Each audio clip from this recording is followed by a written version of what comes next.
Hello everybody and welcome to This Nintendo Life, episode 315. My name is NBZ and I'm a liar.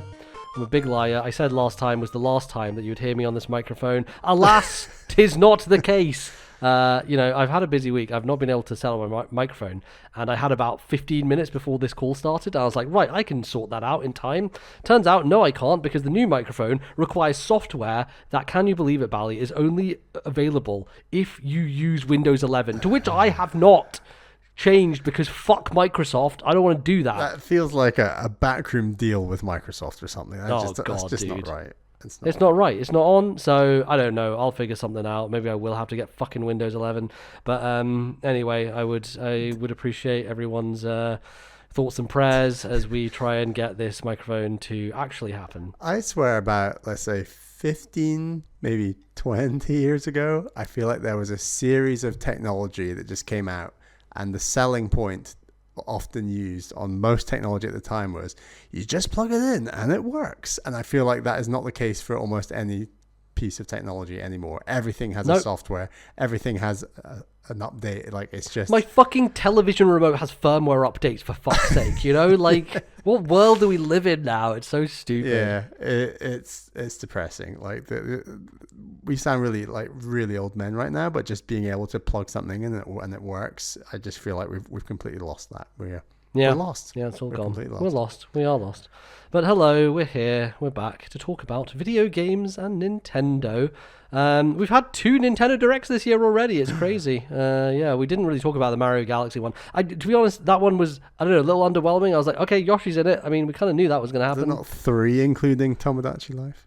Oh, you're right. Fucking Tomodachi Life, which I did watch, by the way, and it was very funny. It was very well done. I would recommend watching it for the comedy value alone. They did a very good job there. So, yeah, I don't know if I will play that game, but that game, I'm excited to see people talk about it. Unfortunately, Nintendo aren't, because they've banned all social media. Or, like, you can't capture stuff from Tomodachi Life and send it to your Switch app and then upload it to the internet. So, I guess everyone get your phone cameras out and point it at your own screen to take a capture of what you want to send from Tomodachi Life. Sometimes I don't fucking understand Nintendo at all. A game that would like thrive on virality of stupid moments, and they're like, actually no, you might be a little rude, so let's not let you do that. So yeah, the whole thing. Very Nintendo. But Bally, what are we going to be talking about on today's show? For the first segment, we're going to talk a little bit about the Nintendo Partner Showcase. And then we're going to talk about the games that we have been playing. And then for the second segment, we're going to close out our Backlog Club 11, where we have, of course, been playing Mario RPG, or Super Mario RPG, I should say, the remake from 2023. So we'll get to more comments and questions that people had around the end of that game and give our final thoughts. Yes, absolutely. So looking forward to digging into it. But let's kick things off, Bally, with the first Nintendo Direct about video games that are not Nintendo's of the year, because it was a partner showcase. This has been rumored for a little bit. People were talking about it, and it was like, oh, is it going to be a proper Nintendo Direct? And then people... Yeah, everyone gets hyped for the Nintendo Direct, and then they say, it's a partner showcase. And everyone's like, oh, okay, I guess that's kind of cool. To some degree, I think there was some interest going into this partner showcase because, as we know, the Switch 2, a system that can run lots of video games now that the Switch 1 was not able to. So a lot of potential for things to be announced for it, exciting things that could be, very much wanted IPs and other stuff that hasn't been talked about yet. And I think, generally speaking, a lot of the internet was pretty underwhelmed by this one. I thought it was okay. I mean, there were definitely things for me in there personally. But it did feel like a very contractually obligated presentation of, okay, we've got to let these people announce this, so let's just do it, I guess. And that's kind of how it was. And I think it's good that some of these games and some of these franchises are coming to Nintendo for the first time. Just continues our argument, Bally, of like, the next time we do a top 50, I mean, everything is up for grabs at this point. It's like, soon, PlayStation's going to show up and be like, God of War's now on Switch 2, and I would be not surprised at all, I do think that we're heading to that inevitable future, but in any case, let's talk about it. Let's jump into some of these things that we found interesting. What was the thing that you found the most interesting from this partner showcase that I know you weren't too hot on, Bally? Yeah, I mean, I think my biggest question was, how close can Switch 2 get to the big day and date releases of the year? Like, are we at the point where Switch 2 can say, you know what, out of the, let's say, top 10 games of the year that are third party and not Sony exclusive for something else, 8 out of 10 of them are going to launch on Switch 2 because, you know, we're one of the big boys now. We've got all the games coming, all the best games. They're coming to Switch 2 day one. And I feel like we are a long way off that kind of precipice. I feel like there are exceptions, and that's where it's exciting. I think that a company like Capcom, for example, they have both Resident Evil Requiem and Pragmata coming to the Switch 2 day and date, right? Like, I think that's a pretty big deal. I just think that I don't know whether Nintendo favors them because they're Japanese or they make the kind of games that they like or something in between. I certainly think that relationship is a lot easier for Nintendo because they are in Japan, and obviously Capcom has supported Nintendo platforms for many years, and it seems like the other thing about Capcom that I find very odd is they're seemingly the only third party who's like, yeah, Nintendo, make us a fucking amiibo, please. Like, we want this little girl from Pragmata, she should be an amiibo. Also, Leon should be an amiibo. Like, obviously Leon Kennedy, iconic character, make him an amiibo, but like, they're like, yeah, let's do like 2 amiibos for both of these games. And I don't know, it's very interesting because Nintendo themselves are not even that excited about doing amiibos anymore, but Capcom are. Yeah. So that probably sweetens the deal for Nintendo to some degree. Yeah. And I think what's kind of disappointing is the kind of big third-party games that also are coming to Nintendo Switch 2. It's kind of like a 2-year delay in some cases, like Final Fantasy VII Rebirth. I mean, is that 3 years now? 2 years? Anyway, what other games am I thinking of that are like over 2 years old that are just like... I mean, all the Bethesda stuff at the end. Yeah, right? It's just like... We get it, and that was a theme with the Switch, was just like, right, well, everything's going to come to Switch, whether it's 5 years old, 10 years old, 2 years old, we're just going to chuck it on Switch. And it was just... With the extra power of Switch 2, are we going to get any companies that can just get to that next level and say, right, we're day one on Switch 2? And barring Capcom, and I guess, what's the new From Software game? The Dusk Bloods, yeah. Right, Dusk Bloods. Like, I think it feels like everyone else is just nowhere to be seen. And I think well, they don't have dev kits, do they? As is the case, and has been the case for a while. Yeah. So, like, even if there's going to be a delay, is now not the time to say, oh yeah, Expedition 33 coming later this year. Right. You know, like we are behind that role. I was like, guaranteed Blueprints Expedition 33, they'll be at this direct, right? And not quite there with that, I think. So those will come eventually, but maybe it's like September or something. I'm not sure. It just depends on... Yeah, but they'll be announced November this year to come out spring next year. So again, it's 2 years behind the games coming out. It just feels like I mean, if you only own Nintendo systems, like I used to do, that's exciting. That's still cool. I just think that if Nintendo want to be taken seriously in terms of like, right, we're actually going to have day and date on loads of these things, they're way off, but that's probably what the audience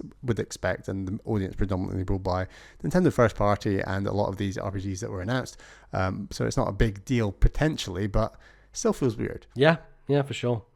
So yeah, we've talked about around some of these things. Obviously Bethesda announced a whole bunch of games, Fallout 4, Indiana Jones, and Elder Scrolls Oblivion remaster.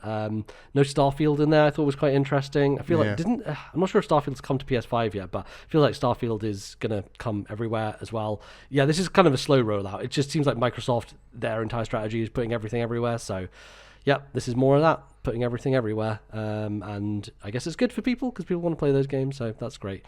For me, I mean, a couple of standouts. I think the one that both of us are most interested in is Orbitals, which is the game from Kepler, published Shape Farm are the developers, who I don't know if they've done anything previously.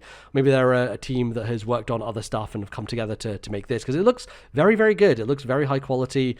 Beautiful art style, very much channeling the classic 90s anime aesthetic, but into a co-op adventure game. I love that the frame rate is like kind of a little bit off as well. Like, it has that vibe to it, that it's kind of almost an animation in play. And it looks very high quality. It seems like, it's going to be very good, and it's coming summer, and a Switch exclusive as well, so it'll cool. run Yeah. probably quite well on the system, which is great.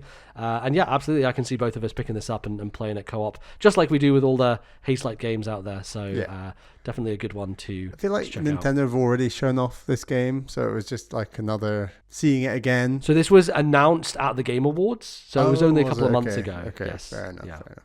Because Nintendo live in their own world and nothing happens Yeah. outside of them. But yeah, good. Yeah, Nice to get a exactly. release window, even if it's not like a day. It was. I think also this was more like a bit longer look at actual gameplay, whereas the Game Awards trailer was a bit more like, hey, the game exists, here's what it is. And now we can actually take a look at how it looks in action. And yeah, I'm pretty hopeful about it. I think, Kepler have a very good eye in terms of stuff they publish, so I'm hoping the quality holds up, and it's a good one to jump into.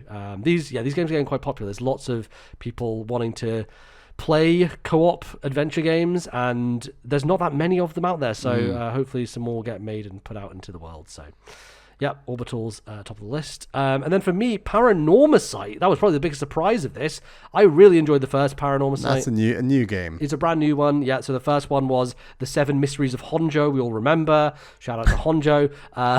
And this is The Mermaid's Curse, which is kind of set at sea, and you're kind of diving down into the water and finding creepy things under there. So I feel like mermaids are good fodder for like creepy / unsettling things to go on. And the original Paranormasight was one of those games that I pushed through my my kind of hatred of horror games and my fear of horror games to play because it was so good narratively. And I'm very interested to see this as well. Also, very nice to see that Square Enix didn't completely shit can all of their smaller projects. They still decided that this was one of those games that was quite high quality and they wanted to continue, and I'm glad they did, because I think more people should play the original game.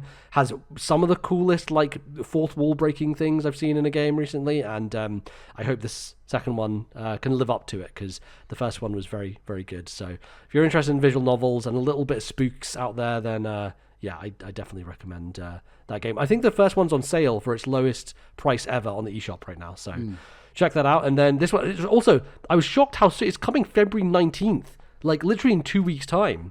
So I was like, crazy. Wow, that is a quick turnaround of announced to release. So you're going to pick it up day one? Yeah, I probably will. I'll probably wait and see what reviews say about it first, and then if people are like, oh, it's nowhere near as good as the first one, it's disappointing, I might wait on it. But I will play it at some point, even if it's not reviewed super highly. But yeah, it's a pretty dry start of the year, so as far as new games go, it's definitely one I would be interested in jumping into. So it was nice to see The Adventures of Elliot, the Millennium Tales again. I think that got a release date. I've forgotten when it is, but it's June. I think it's June 18th or something like that. Yeah. I need to try that demo, but it is So do looking pretty good. I don't know if we knew about the whole time travel thing or if that's part of the demo, because that was the thing they focused on in this trailer was, you can go between different timelines and do different things, which is a little bit Chrono Trigger. It's kind of interesting that they're leaning in that direction. I wonder if that's a kind of different thing that they haven't discussed before. But adds a little bit of texture to that thing. I think, I definitely want to play the demo. I also wanted to play the demo for Octopath Zero, but then the game just came out, so now I'll probably just wait until I actually play the game for that. But there are two kind of Square Enix demos sitting in my Switch for a while. Maybe we both play that before next time or something if we have time, and we can chat about it, because I really do want to. I heard really good things about the demo when it dropped, so right. Yeah, that'd be good to get to. I was kind of stunned by how quickly they're turning around Rebirth as well on Switch 2, because Remake just came out in January, end of January, and now Rebirth is already coming out. And I'll be honest, it kind of looks as good as the PS5 version, mainly because the PS5 version looked like utter shite, in my opinion. Like it's one of the worst optimized games at launch that I have played on the PlayStation 5. Playing in 60 FPS was basically like looking at a fucking Vaseline screen. It was awfully That's blurry. how I played the whole game. I know, and I know that we're very different when it comes to you're getting there with the frame rate stuff, Bally. You're getting the eye. There. But I was like, how are you doing this and not throwing up constantly? I was like, this looks like such ass. It is unreal. So I played it as 30 FPS because it's wild that I played it at 30 instead of 60, just because it looked so fucking terrible. But they seem to have done a really good job optimizing for Switch. I don't know what's up with it, but like the Switch 2 version that I played at Gamescom of 7 Remake was fucking fantastic. So yeah, if they're able to do the same and pull the same magic off with this, then yeah, I mean, highly recommend checking out this series. I mean, not this game in particular, I would say, but the first one is excellent, so it's good that people can get caught up. I think the other news that dropped is that Square Enix are not going to go with exclusivity for the part 3. So part 3 will come out day 1 on every other platform. So to your question, Bally, of big games coming, part 3 of Final Fantasy VII Trilogy will be day 1 on Switch 2, I imagine. They finally caught up. Yeah. No, that's cool. That's cool. Yeah, for sure. So I'm sure loads of... I think the sales for 7... or whatever they call it, Reawakening, I think the sales for that are going to show pretty strongly with it being day 1 on PC and day 1 on Switch 2. Because I think Switch 2 is actually an audience that is going to eat that shit up, is really going to be happy for it. So... Nintendo finally caught up after turning down discs on the N64. Yeah, finally we're here. We got it.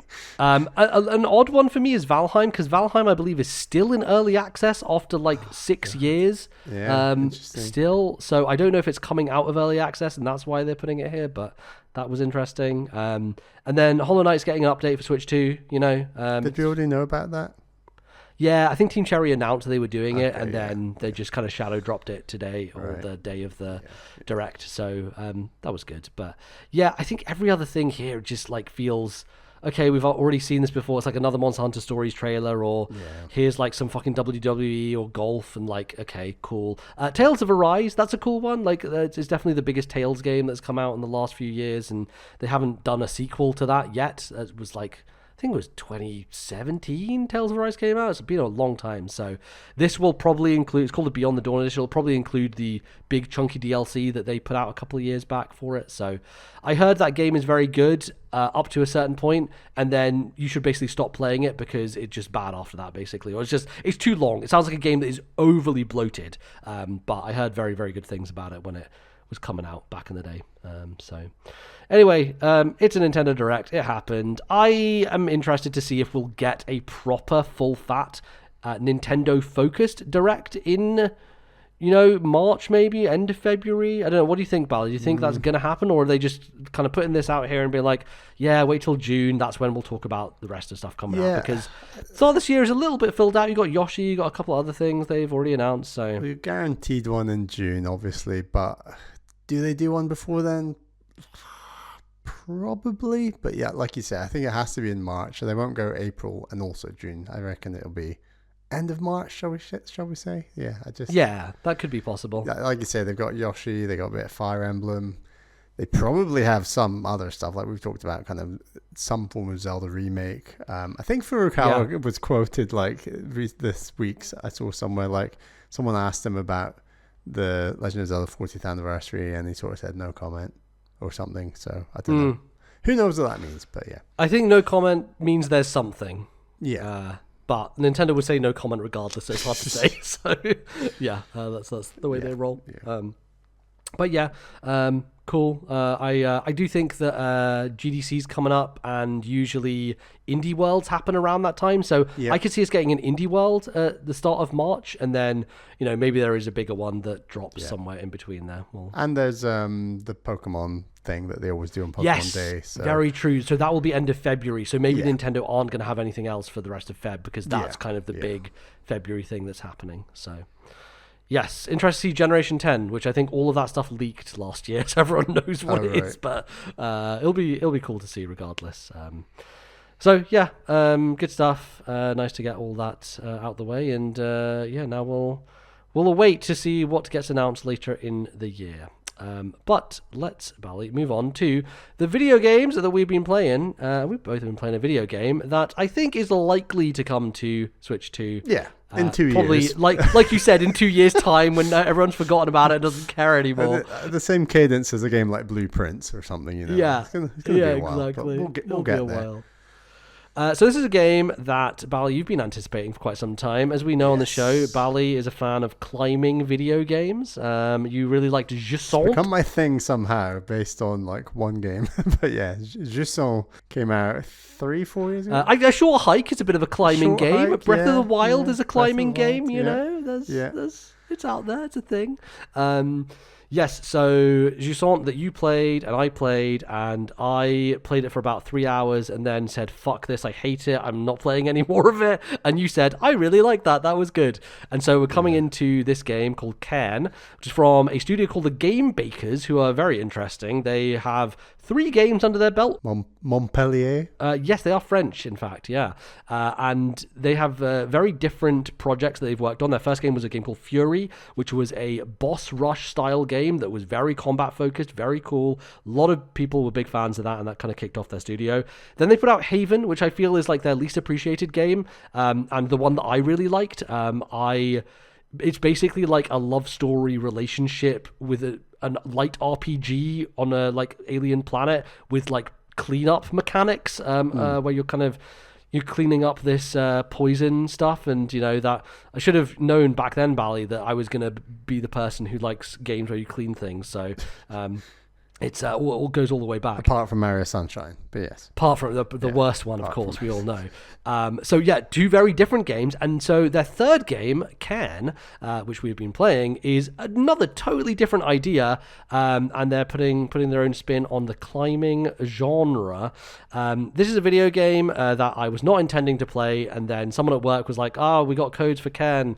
So I was like, all right, sure, might as well. And Bally I knew was going to play it anyway. So this is an interesting conversation because I've not told Bally my opinion of this video game. MBZ is refusing to tell me how he feels about this game. I think my feelings are going to be fairly predictable. So MBZ, I'm interested do you want to go first? First of all, I want to know how much you've played. Okay, I've played 10 hours of Cairn. I know that you've played 15 hours of Cairn. I don't know where you are in the game. I've actually played 18 hours of Cairn. And where did those 3 hours come from? Did that happen yesterday or today? Something like that. And I've beaten Cairn. You finished it? Wow. Yeah. Okay. All right. Damn. Sounds like... Okay. So you're sounding quite hot then if you're 10 hours in? It's lasted longer than Jusant. Yes, definitely has lasted longer than Jusant. I think this... here's the thing. I played Baby Steps last year for a couple of hours, and I was like, wow, this game's really fucking good, actually. I want to get back to this. I want to play more of this. Bally, this game is basically Baby Steps, but climbing up a hill. And I really like it. I really enjoy this game. I definitely have some frustrations with it. I think, inevitably, when you have something as complex as climbing with all these little ridges and nooks and crannies and trying to get your hand to go where you exactly want it to, and the game sometimes will not know where you want it to go, and you're frustrated because you're trying to get it in that spot and your person is losing energy and you're like, no, fuck, not that limb, this limb. And there is a real frustration to that. And I think that could have been solved in better ways in the way they do it. Maybe I'm missing something, but as far as I know, I can't decide what limb I want to move next because I only go by whatever limb that the game tells me to move next, basically. So I don't know if that is if there is a way for me to decide what limb I move next, but it seems like there isn't. And so that causes frustration from time to time of being like, no, I want to use my fucking left leg, not my right arm. Why you move my right arm instead? The standard setting is the setting you're using and I used. And I finished the game on this setting is...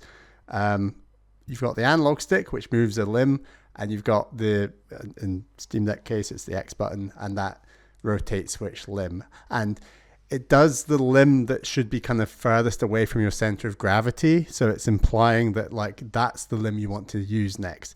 I agree with you. It won't always be the limb you want to use next. And you can change the control option where you can control each limb individually. But I think there's something so graceful and so great about the fact that this is such a complex game, but ultimately it's played with one analog stick and one button, and that's it. Like I think that is really cool, a cool aspect of it. It's a very streamlined, accessible control scheme for something that is inherently very complicated and quite hard to put together. So I do give them grace in the fact that, like, yes, okay, that will happen from time to time, but for the most part, when I want a limb to move, it will move the one I want it to. So yeah, generally speaking, it's okay. I just get pissed off sometimes, and I lose a lot of progress, and I'm like, that wasn't my fucking fault, basically, is what I think. You know? The way that this game blends mechanics and story and everything else, weather and all these other aspects, I think is so impressive. Very quickly, mechanically on your issue, this is something that took me, I got to a certain area that was incredibly tough. I don't know if you're there yet. 10 hours in, you might be in and around it. I don't know. Are you talking about the giant fucking wall that takes fucking forever? And I spent fucking 4 hours trying to climb and was losing my actual mind. And, you know, if I hadn't played it yesterday, I might be coming to this conversation in a different mood. But I got over it yesterday. You got over it. Awesome. And I got to the top, and now I'm the next thing I have to do is like a really tall ice thing to get into the ice area, basically, of the mountain. That's the next step. And I don't know how much more I have left, basically. But I was ready to fucking lose my mind because that wall is the hardest part of the game. And that's good to hear. What I will say is that wall taught me more about how to play the game. And what I mean by this is, I'll admit and put up my hand and say I put on 1 assist for this area, and the one assist. Interesting. The 1 assist I put on was a little. Basically, what happens is if you put your hand or foot into a hold and it's a strong hold, a little square emanates from your hand once briefly, and that's it. If it's a weak hold, nothing happens. And that's the 1 assist that I turned on at that point. It's called the peril. And then from that point till the end of the game, I left that assist on. It's the one thing that just made it all a bit more manageable. I didn't know that existed. And I also didn't know about like stronghold, weak hold. Like I'm just going off instinct most of the time with this stuff, and I'm like, I think that's also why it's slightly frustrating. Is that like I'm standing straight at a place and suddenly my limbs are wobbling, and I'm like, okay, but why? But like I should be standing straight. This is what this taught me as well, because now that I've turned on this assist that tells me when I've got stronghold or weak hold. There were multiple times I was having 4 limbs on a stronghold, and she gets wobbly and falls. And I'm like, what is going on?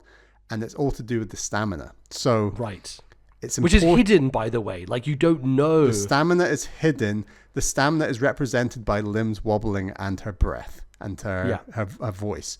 And you can kind of shake it out a little bit. It doesn't work, forever, but the key is you have to be in, not only do you have to have at least 3 strongholds, and especially with your 2 feet, but I guess you can have 3 strongholds. It doesn't have to be a 2 feet, but you need 3 strongholds, and you need to be in what's called like a natural position. Like you can't just, because you can coil her up like a pretzel, get 3 strongholds. Oh yeah, the legs can go real fucking wild in this game in weird angles, but like some of it actually feels quite natural.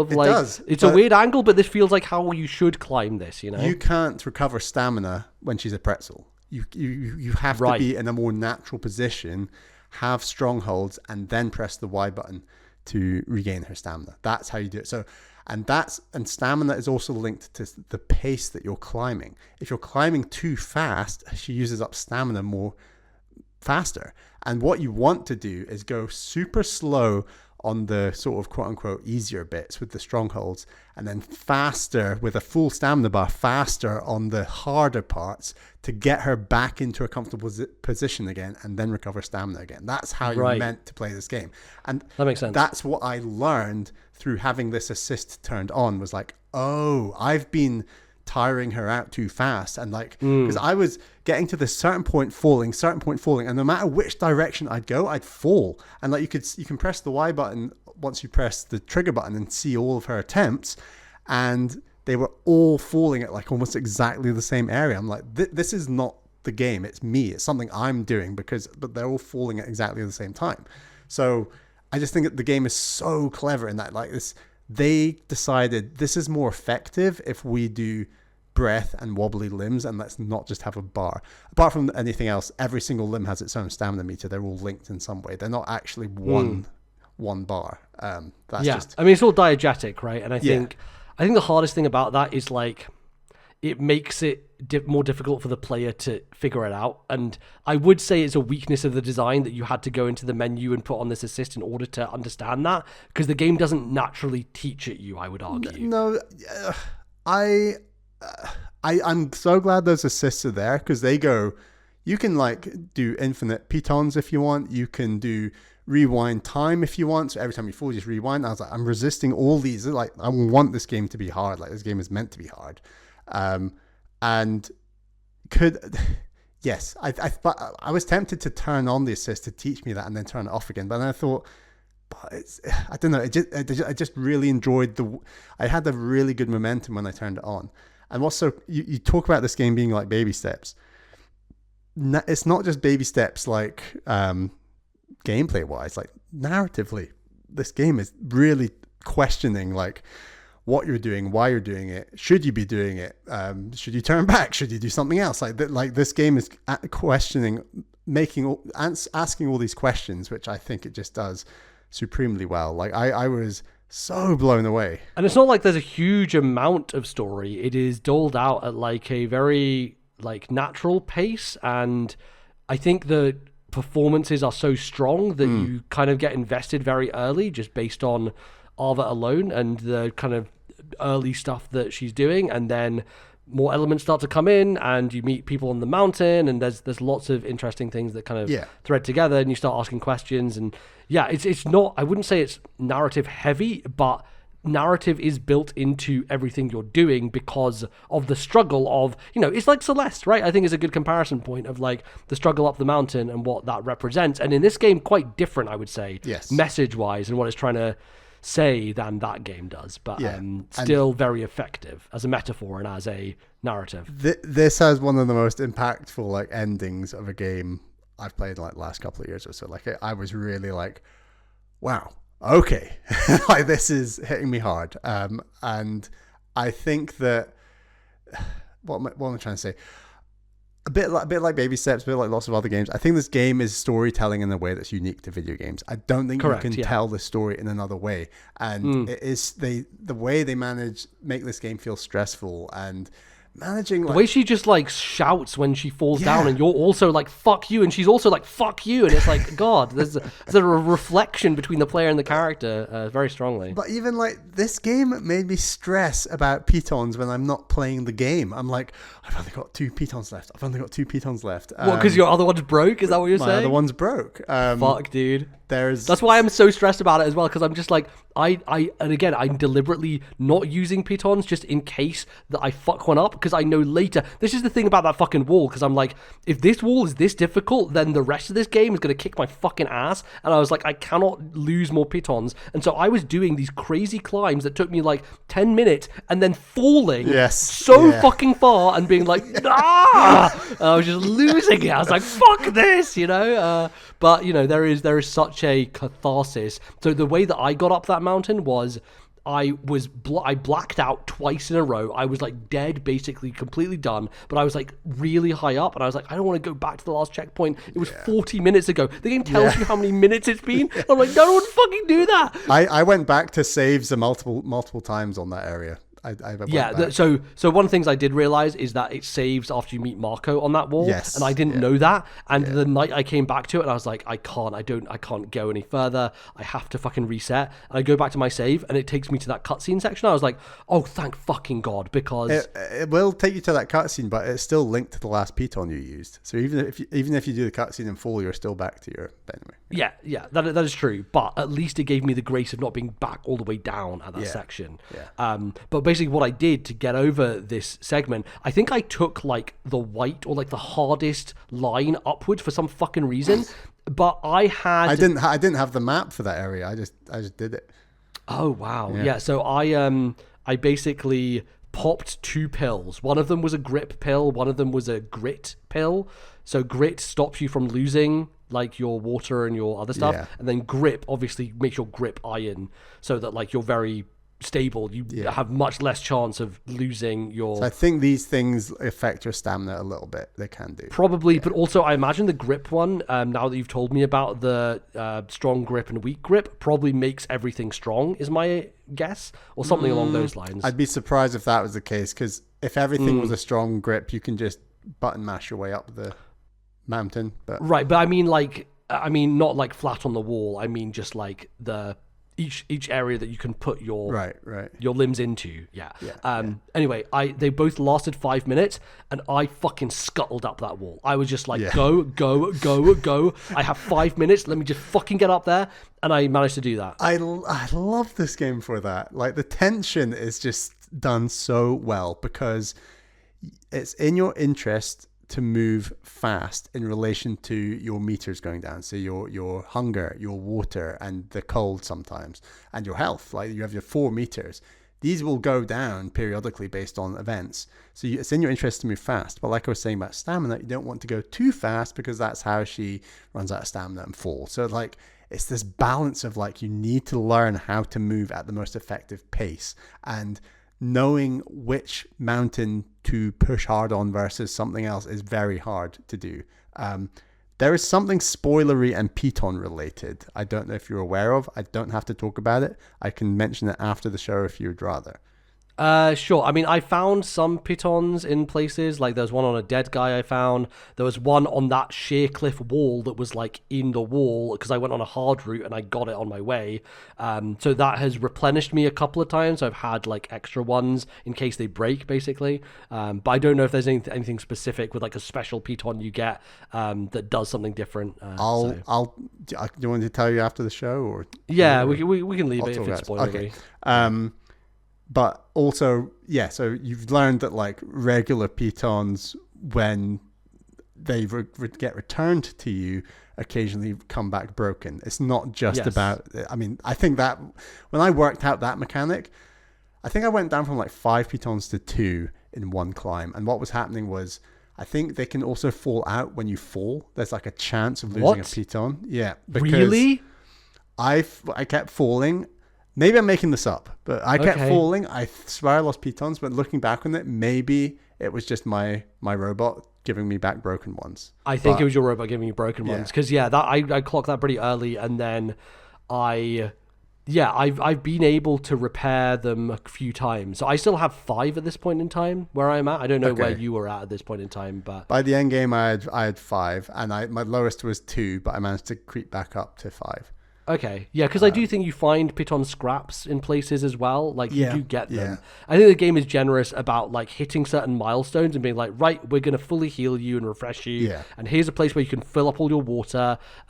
There is one section after that mountain where the game is a little bitch, and it's like, oh, you're so thirsty. And I had 5 bottles, and the game forced me to use all fucking 5 bottles of liquid. And so the nice thing about that is as soon as I like got out of the tent, I was like, well, I have like 25 timers on my screen, so I can easily climb up this next section. I don't remember that part that uses all your water. Well, so after you're sick out the tent. You have that weird dream, and then you're sick out the tent, and then it goes into your backpack, and it's like, oh, I need something to make me, not thirsty anymore. And I had to drink every single thing in my inventory, and it was like 5 bottles, and I was like, no, I made tea, I made berry tea, I made like some infusion stuff. Like, it's very cool how, this is the other thing about this game, is like there is survival management stuff in here, which usually I fucking hate. Like any survival crafting game that's like, oh, your thirst is going down, or your hunger, and I'm like, I never want to fucking deal with that. It's the most boring shit, annoying waste of my time. I think they've done really well in weighting it far more towards the climbing and less away from the survival. Generally speaking, like there have been points where I've been like, oh god, I need more food, and like But it does encourage preparation, right? It encourages you before you know you're going to do a big section. It's like, okay, sit in the tent, prepare, cook some stuff, make sure I have all my water filled up, make sure I have like maybe a hot thing, because getting rid of the cold is really difficult without like a coffee or something hot. Well, seeing as you love climbing at nighttime, MBZ, that's when it gets cold. Bally told me this about how he sleeps until it's day every time he climbs, and I was like, fucking wimp. First of all, like when you're doing that, you're losing resources when you're sleeping. So your water and your food limiter goes down as you sleep. Yeah, but you don't have to sleep through the night. You sleep till dawn, which is like 4 a.m. So it's not like through the night. No. But yeah, I climb in the dark, in the rain, in every condition. I don't care. I'm going for it. That effing rain is so hard. It can be a pain. And then I can't fucking believe they introduced the wind on that sheer cliff wall as well. As if it wasn't hard enough. They're like, hey, here's another fuck you. The game it can be torturous, but I think it is also relatively fair, and I think kind of jaw-dropping from a level design perspective. Like, how do you make a game that is so natural in its environmental design and yet feels like it's been perfectly level designed as well? It's pretty remarkable. Were you ever climbing Mount Lanayru and in Breath of the Wild and thinking, this is really cool, but the scale of this mountain is like Disney World. Like, it's not an actual mountain. It's a Disney World mountain. Definitely, and it's cool to climb a Disney World mountain. Don't get me wrong. And Mount Lanayru in Breath of the Wild looks great, and I like it. But how cool would it be to climb a 1-to-1 real size mountain? And that's what this game feels like. It genuinely feels like a real mountain. And being able to look back at your path down the mountain and the path you've come up is stunning. Like, it's one of my favorites. So it's like the Pikmin 3 in me. It just loves like seeing how the game's been played and seeing that demonstrated through like a diagram or something. Like this game, have you right, you can see the line if you look down and you turn on that view, right? You can see. Have you come out of your game and gone back into it yet? Yes, I have, because I play on PC, so it's I'm always going back to the main menu. So you can see in your save file how far up the mountain you are, which I just think is stunning. It's very cool. What do you think about the exploration in this game? Because you're one who always manages to explore way more thoroughly than me. But the difference with this game is exploring is not that easy. Like, you can go up and down, up and down, up and down and explore, but at some point you're going to either run out of resources or you're going to just say, right, well, that face is just too hard for me. I'd rather just go this way. And yes, I might miss something, but that's okay. This is the line I'm choosing. Like, how are you balancing when to explore and when not to? I think for me, exploration comes in the form of failure, in that I will try a route and I will go far in it and I will get to a place and I will fall and I'll be like, let's try a different route. You know, like I will go back and I'll be like, okay, I don't know if I can actually do that. I found something there, like I got like some upgrade or some like thing that could help me, but I need to go do something else. And so I go do something else and then that fails and I'm like, oh, okay, right, I'll do this. This happened, I think it's the section before the... is it before the lake section, I think, maybe? Or maybe it's the bit before that. It's the bit before the bit with the lake section, where there were multiple routes I could go. There was one where I could climb up to like a statue thing. Yeah. There was one where I could climb up to some other area. And then there was another that I was like, this is where I first started like being... I don't know, like failing and being like, what do I do? Where do I go? What's the easiest route up here? What's the best route? And I found my way to, did you find the area where like this woman is living in like a cave place? And she's like, oh, and she talks to you and then you chat with her and she gives you, there's a bunch of tomatoes there and I got like 6 tomatoes. This is the crazy thing is like there's full on cutscenes and conversations and like characters that like I have seen that you have no idea about, you know? And so I found my route via her. I went to her place. She has this really nice area, loads of food, loads of stuff I could stock up on. I got an achievement by giving her something I'd found somewhere else. And then I went up that route to get to the place where the lake was, I think, on top. And it sounds like you did a totally different route. Because you never met her. So, I think that's very interesting about exploration in this game, in that you're right. You can't really expect a player to see everything in a single run. And so it does encourage, you know, going back if you wanted to see other stuff. And there's like already sickos who are just like, no pitons, just climbing up the whole freaking game without dying. And it's like, oh my God, it's... Speedrunners. I would love to see a speedrun of this game. It must be remarkable. But that's what's so interesting about the stamina system is I bet you that climbing style is deliberate and methodical, but not quite as fast as you might think it is, because that's how you manage stamina. Anyway, like I just think, because normally like you come in on a game like similar to this and you'll be like, I explored this, I found this. Oh, how did you not find this? I found this. But we've both found things and not found things, because this game, while yes, you can explore, it does force you eventually to just pick a route. It limits you to some degree, and you know, sometimes you can go down the wrong rabbit hole, which is to say, I got to the top area before that like big ice pillar, and I was like, ooh, where am I supposed to go? And I was starting to climb up the top of the building, and then I was like, wait, this doesn't make sense. This isn't going to go anywhere. But you can do that, and the handholds are there for you to do that. And there's probably something on top of that building. But I was like, well, I don't really want to do that because I want to continue my journey and try and get further. And so I think because there is such a struggle in the optional stuff, to some degree it discourages it as well, I would say. Yeah. So Did you find the warm blanket? yes, I did. So I can sleep anywhere, basically. Is that what you mean? Yeah. Where did you get the warm blanket? There's like a warmer blanket. Well, I have like a survival thing where I can just sleep wherever I want now. I don't know if that's the same as you. But basically, I think if you're in a too cold area, you're gonna or sleep at night or something. There are places where that will hurt you, and there's basically like a warmer blanket you can but you can find. Right. I'll admit I didn't actually use this warm blanket once, but it's just the way that you get it is really friggin' cool. And I haven't used the just lie down anywhere thing because, like I said to you, I don't rest. Like you wait until it's light. I'll just truck on. It doesn't matter. I just keep going, basically. Resting lots is good if you're resource heavy, but you keep losing health. Like resting helps your health. Yeah. And I'm more fine on my health, but more trying to manage my resources and not lose too much. Right. I think the game, I think it's well balanced because even though I was like, fuck, I used up all my resources and I probably shouldn't have on that big wall. I was like, I kind of regretted it. I was like, oh man, I wasted those pills because I could have used them later when it's harder. But it sounds like from what you've said, it doesn't get harder than that, which is good to know.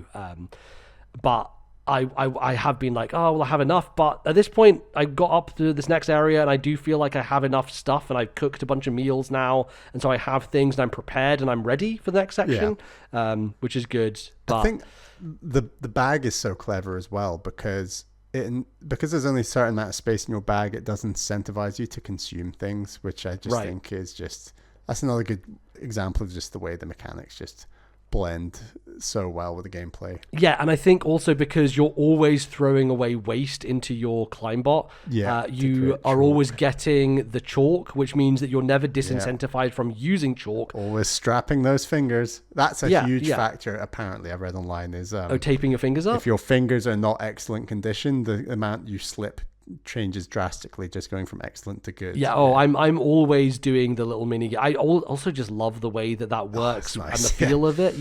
Like they really do a good job of just translating the feeling of climbing into every aspect of it, down to taping of the individual fingers, which is very, very Where cool. do you see the story going? I'm interested what you think. I don't know. I've got some theories. You've not seen any spoilers or anything, right?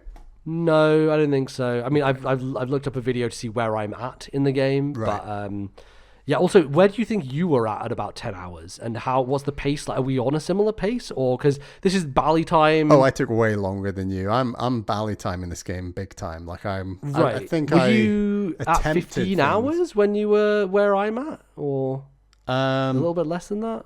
So you're on 10 hours. Yeah, I'm on 10 hours. Yeah, I must have been 15 hours ish. Yeah.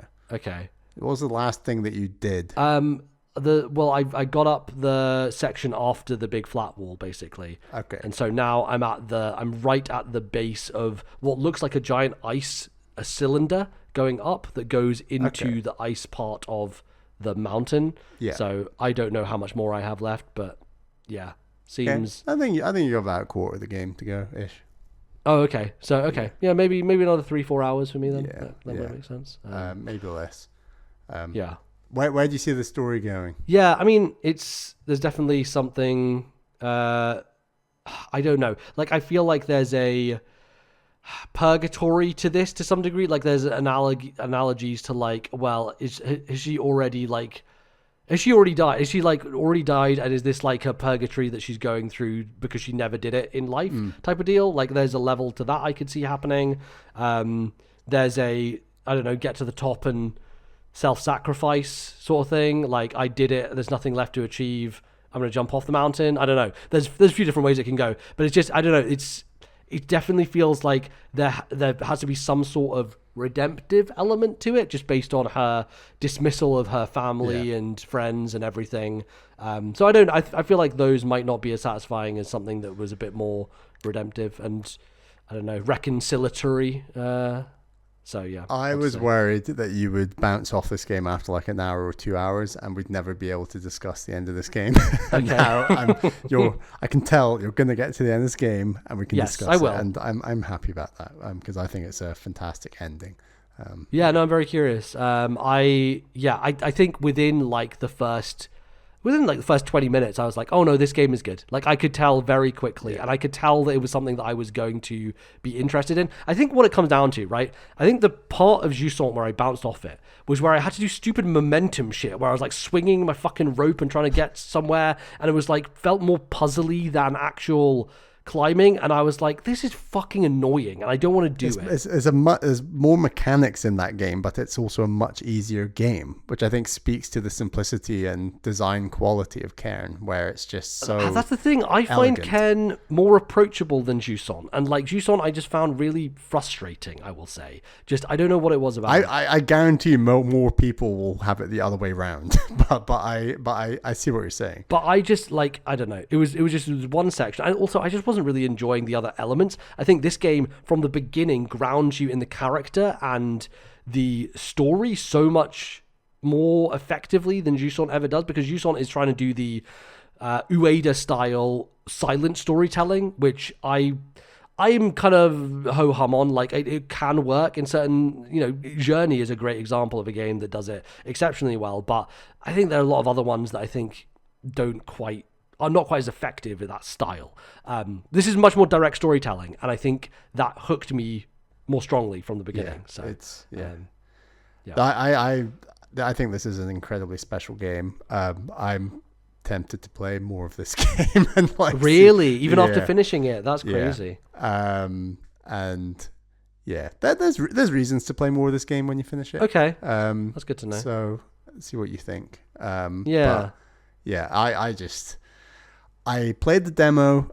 I liked the demo. I was skeptical that they'd nail like the launch and the landing with this game, and it is far and above and beyond like anything I thought like it could be. I just think it's so well designed, and I just think about it constantly. And I've read things online now following beating it, being like a lot of what Ava goes through and what she's saying is exactly what real life climbers go through, where if they're not climbing the mountain and half killing themselves, they're not living, and therefore they have to be there. And if they're at home, they're not satisfied. They can't be satisfied until they are basically trying to kill themselves, is basically the scary kind of mindset of a lot of this climbing. And I think the themes of this game really cover that in a way that I just thought was just so impactful. And this game definitely makes me want to try Baby Steps, but maybe it's slightly different.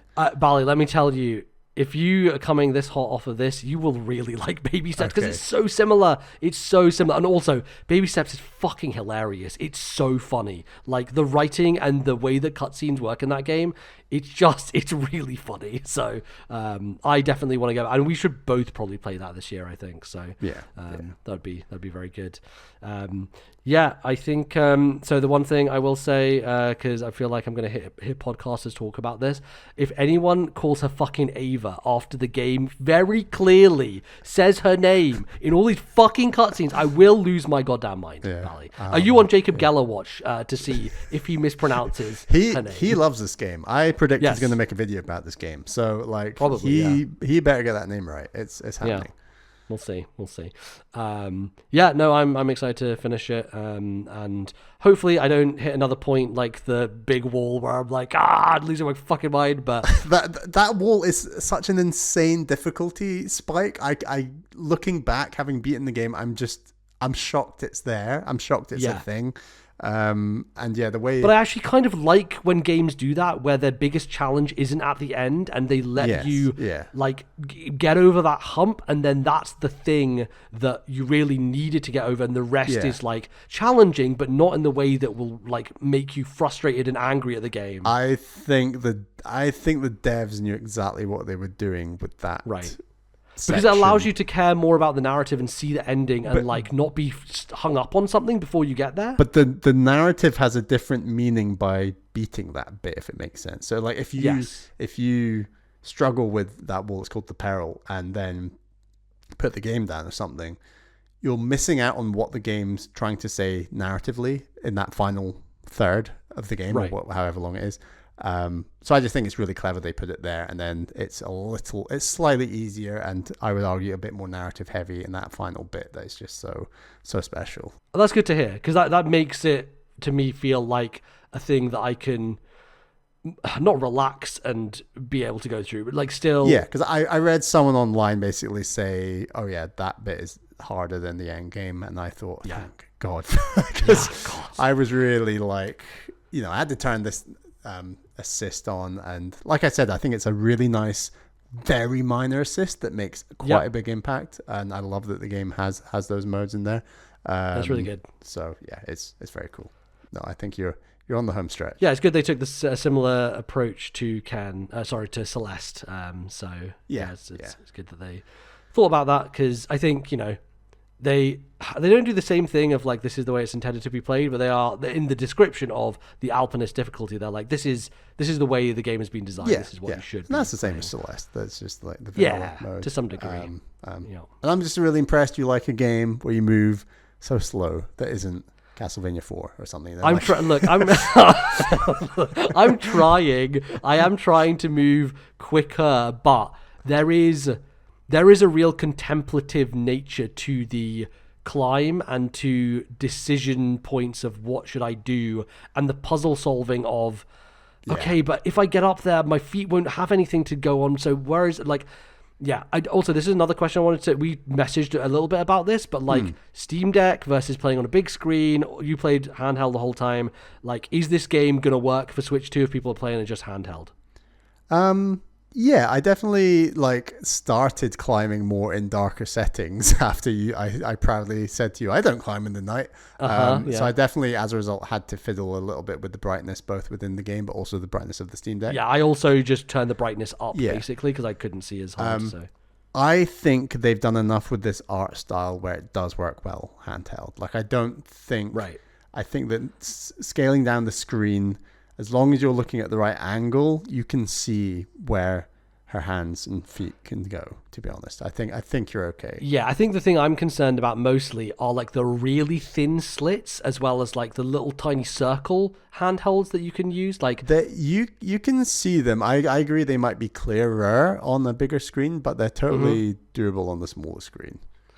Yeah, I was it last. I think it was last night. I was playing, and because that's when I got over the wall, was last night. But because my Xbox controller died, I don't have a long enough cable from my TV to play it charging while playing. So I was sitting really close to the TV, at the 65-inch TV, and I was like, "Oh, this is great! I can see all the little crannies here. It's fantastic." So probably gave myself eye strain, but it was it was effective. So it all worked out in the end. But yeah, that's Cairn. It's very good. Bally, do you want to inform the audience as a Scot what Cairn means? What is it referring to? Is it? I was wondering this. Is it the Scottish definition? I believe that the Scottish definition is a cairn is the pile of rocks that people will leave when they climb. Which you see plenty of on the journey, right? A lot. Yeah. Yes. So good Scottish game here. Yeah, that's what we're saying. Although Arva is English, so she's got the most posh English accent I've ever heard in the game. Very posh. Very posh English, but yeah, very good performance. I don't know who the actor is, but she does a really, really good job. Yeah, I'm enjoying the voice acting. I think the art style they've picked for the faces is quite stark and a little bit odd in parts, but I think by the end, you get used to it and it works for the game. I think it does. It's very stylized. It definitely has gone for a stylized look, and that helps in the design of the spaces and the walls and everything. So yeah, very, very good. I am so impressed by this game. I think this is an early go-to contender. It's sure. I'm loving it. I absolutely loved it. Yeah, I think it's very, very good. I like it a huge amount, with some caveats about, little frustrations and niggles there. But maybe it's all part of the journey, Bally. Have to get to the end. I'm convinced they want you to be frustrated. Totally. Yeah, they want you to be tearing your hair out of that damn wall. It's just infinite. The thing about it, though, fundamentally, is that even when I fell, I still wanted to start climbing it just because climbing is good. Like, climbing just feels good, right? So it's never too bad of frustration because it's like, okay, I know where I'm going now. a little less frustrating. Let's get back up there quicker. And I always would get back there more effectively and quicker than before because you know the route where you're going. And every time you reach a save point or a checkpoint or you look over at a view, it feels so earned because you have put so much effort into it. So it's a very like Dark Souls, Elden Ring feeling, right? Of like finding that bonfire or that site of grace of like... These walls are like bosses, totally. They are things that you are proudly defeating and then getting on top of. And it's really cool. Really cool feeling. Give me more climbing games. Give me more cleaning, give Bally more climbing with a cleaning climbing duo. That's going to be a cleaning and climbing game. You know what they could do? They could do an ice climbers game that includes like hoovering a mountain. That's what they should do. Come on, Nintendo, get on it. Great. I have one small little game. It won't take long. I'll just talk about it very briefly. I played Super Kiwi 64. This is a N64 style platformer that's literally about 45 minutes long. It has 8 worlds and you play as this little Kiwi going around. And it's just a great time. It looks exactly like an N64 game. Like the art style is totally dialed in. Looks fantastic. But it controls so well. It feels so juicy. Like I have played, some N64 platformers, mainly Mario 64. I've not really gone back and played many others. I've played a bit of Banjo-Kazooie, which I do want to go back and play the whole thing. This feels like, what if you applied a modern feeling movement sensibility to the N64 era of platformers. The Kiwi can run really fast. It can jump in the air and like glide through the air as well, which is very nice. There's not really much in terms of the way of enemies. It's very much like a collectathon of you go into a world, there's like 20 things to collect, you get them, and then you exit, and that's it, done. You've got all the collectibles. It gets more and more as you go on. There's a few different like themes to the areas. Some of them are a bit more open in like the Mario 64 style. Some of them are a little bit more linear and directed. I strongly recommend this to any Nintendo fan, honestly. I think it very much hits the mark, and I'm not the biggest N64 person, generally speaking. I'm not like praying at the altar of Banjo-Kazooie, and so I think if I like this, then if you're someone who loves those games, you're going to have a fantastic time, because I think it just distills that core platforming idea into this really nice package. Again, that's like under an hour, and you can get a good, satisfying time from. So, what is it with the start of the year and you and short games? Sometimes. Okay, the funny thing? I actually did this semi-ironically because I wanted the first game I finished on my giant 65-inch TV to be like a game that is definitely not requiring the graphical fidelity. I was like, I'm playing this N64 game blown up on my huge TV, and that was great. That was very fun. So, but no, I got this as part of a bundle. There was a really good platforming bundle that Humble had, and I got this. I got the sequel to Grapple Dogs. I got KO the Kangaroo, which was another platformer that got remade and brought back. There were quite a few games on that I was like, oh, I don't have those. I'd really like to check those out. So this was one of them, and I was like, oh, it's really short. I've been hearing good things about it. My friend Patrick at work, he has a sickness for N64 style platformers. He's the person these are made for, and so he's always telling me about them, and finally got around to it, which was great. So very much enjoy it, and I think you'd really enjoy it as well, Barry. Nice. So it's a good one to pop on the list for a rainy day. Super Kiwi 64. But that's going to do us for this segment. We will be back after the break tackling Super Mario RPG. Until then, see you in a bit. Bye.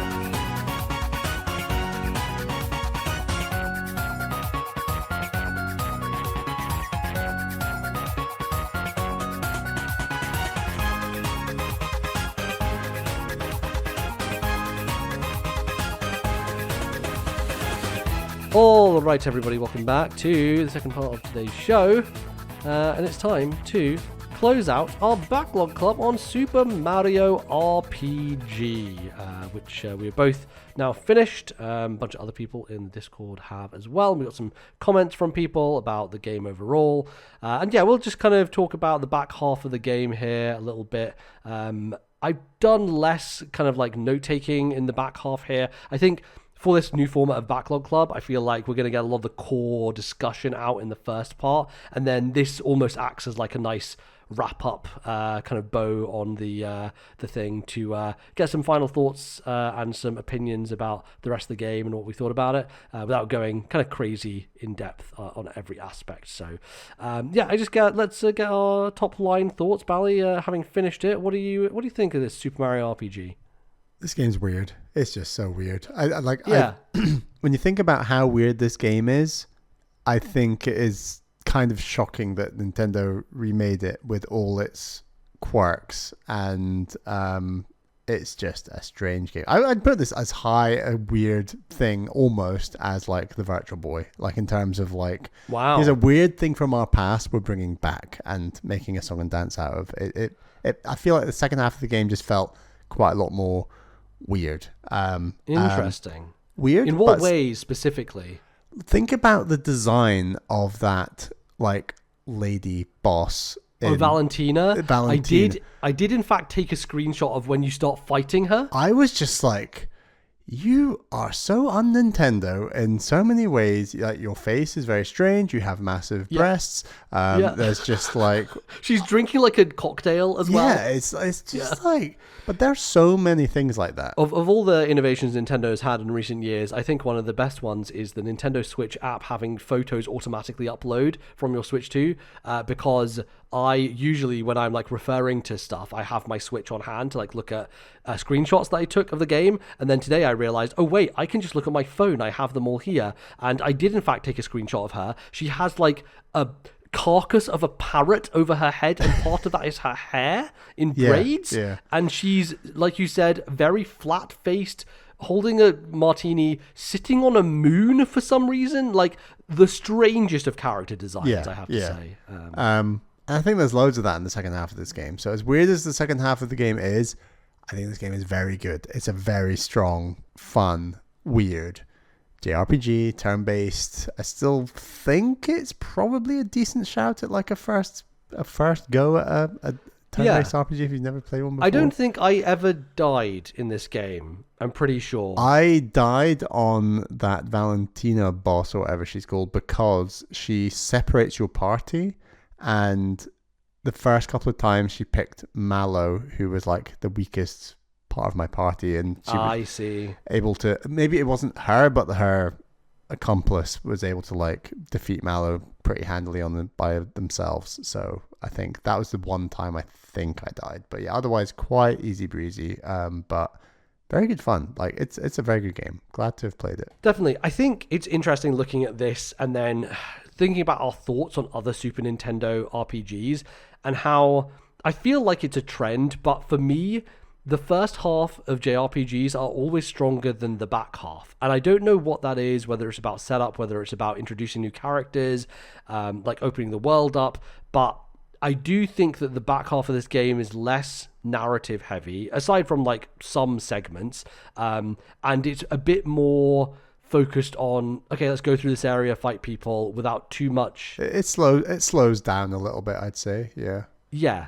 Yeah, for sure. Just in terms of the pacing of it, like I think the ship area was cool, but like narratively not very, I don't know, consequential. Let's say, like you go in there, you go underwater. Well, you meet that shark dude who comes back and saves you, and that's pretty cool. That's true. And I really enjoyed that puzzle, like the whole do 7 things to work out the one thing, and then they repeat something similar in Bowser's Keep, where it's like, you need to do, I think you have to do 4 out of 6 things or something, and 2 of them are go through the different doors, right? Yeah. 2 platforming, 2 puzzle, and 2 question combat, block, I think. maybe combat or something. Yeah, combat. Those combat ones were a bit dull because it was just like waves of enemies. Yeah. But anyway, I think the unfortunate thing about those, just to quickly go on to this, is I was looking up online. I was like, okay, I kind of don't want to do the combat ones, so let me have a look like which ones they are. And the game randomizes it for every player, so you literally don't have a choice, which I didn't realize.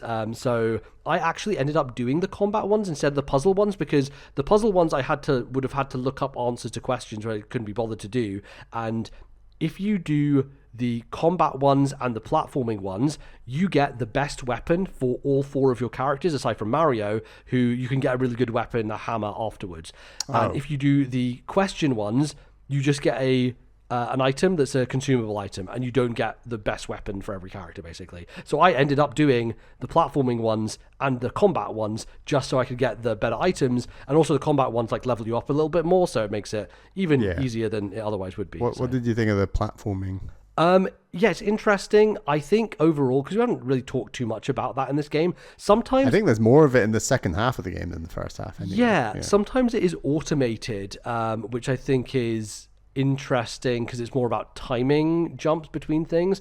There's definitely parts where like depth perception is a little tricky, but I didn't mind it, and I think it makes sense to have it in the game just from a Mario standpoint of this is what this franchise is about. We should implement it in some sense. And they make a narrative point of the importance in the lore of Mario jumping, like so. Yeah, exactly. We have to do it mechanically as well. I think it feels serviceable. It's fine. Right.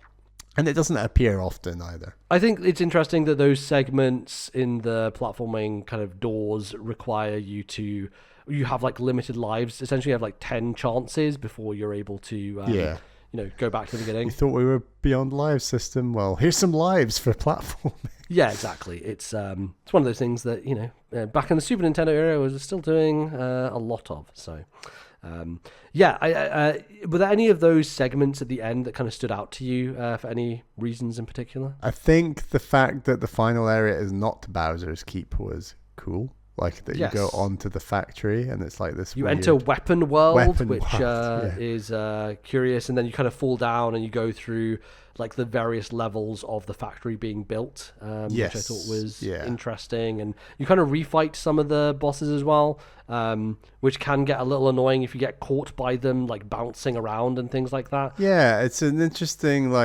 so. I obviously want more XP to be better, stronger at this game for the final boss, but also at the same time, I should be avoiding some enemies. I felt like I would try to avoid a bit, and if I bumped into one, fine, I'll fight them, get the XP. It felt like a bit of a, I don't know, back and forth in my mind as to should I be fighting more enemies or should I be fighting fewer and trying to platform my way past them or not? Yeah, I think possibly at a certain point, you get a sense of the challenge of the game and whether you really need to be doing that or not. But yeah, I think overall it's well balanced, even if you are not fighting every single enemy, which I think is ideally what you want. You want to be fighting some of them and not others. Yeah, I think of all the parts, I think Nimbus Land, where you go up to Mallow's actual home, is the best from... Did you know that Mallow has more lore than Geno, and that it's all been it's been a fallacy this whole time, the whole Geno campaign for Smash Brothers? Are you kidding me? Mallow is crazy. Clearly the more important... I think he's more important mechanically to my party. I used him loads more than Geno. I think lore-wise, he is the prince of... Cloudland or whatever it's called, Nimbus. Yeah, Nimbus Land. I think all that narrative stuff is really fun. And then I also think Geno's final goodbye or whatever, what does he turn back into a doll, right? There's just... the doll returns and he's like a star thing. He's basically he's from Star Road. He's one of the stars, I guess, and he's taken corporeal form. Yeah, there's nothing to it. It's just there's no narrative finality in any meaningful way. I mean, my whole prediction of Geno nobly sacrificing himself never happened. It's they beat the final boss and then Geno's I must go home now, I will see you friends later, and then he just goes, everyone can have their wishes again, the world is at peace. Yeah, which I mean makes a lot of sense given the way that this is a Mario universe game, but yeah, it's not quite what I wanted, and I think because I think Mallow is great because Mallow is from the beginning, and then you kind of get the frog thing going on, and you're like, who is Mallow? And you're like, what's going on? He's not really a frog. And it's like, okay, now we set up a thing to find his family, and eventually we do go there to that land.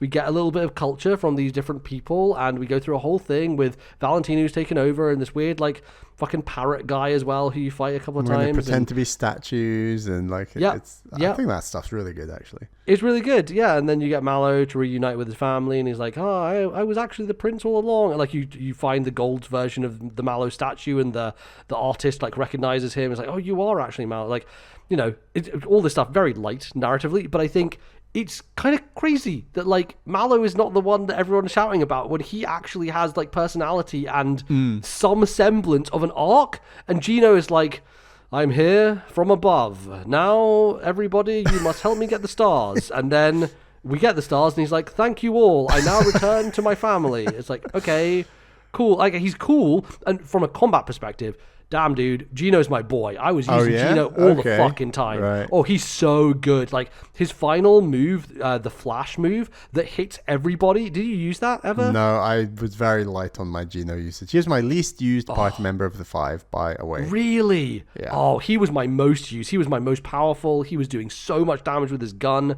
And that move, it's a giant blast. He basically blasts almost a nuclear bomb, and it turns into a sun with a smiley face and expands across the screen, and it hits everybody for like 300 damage. So like when you're in a fight with multiple enemies, he is so good to just pop that off and do crazy amounts of damage. He is, very, very powerful. One thing I need to retract massively is I said when I got Peach that I think she's a bit useless and rubbish, and she was maybe the most clutch healer by the end of the game in that like final boss and the few mini bosses before. I just feel like she was really important for like reviving, getting my party going again. Because I feel like I didn't game over to my knowledge, but I definitely had party members die a lot. Like you take a lot of hits, and Mallow can heal a bit, but otherwise you got to use items or Peach, and Peach just seems like she can do it a lot more efficiently than the items. She is so overpowered as a healer because her base healing move is so cheap, and it also gets rid of any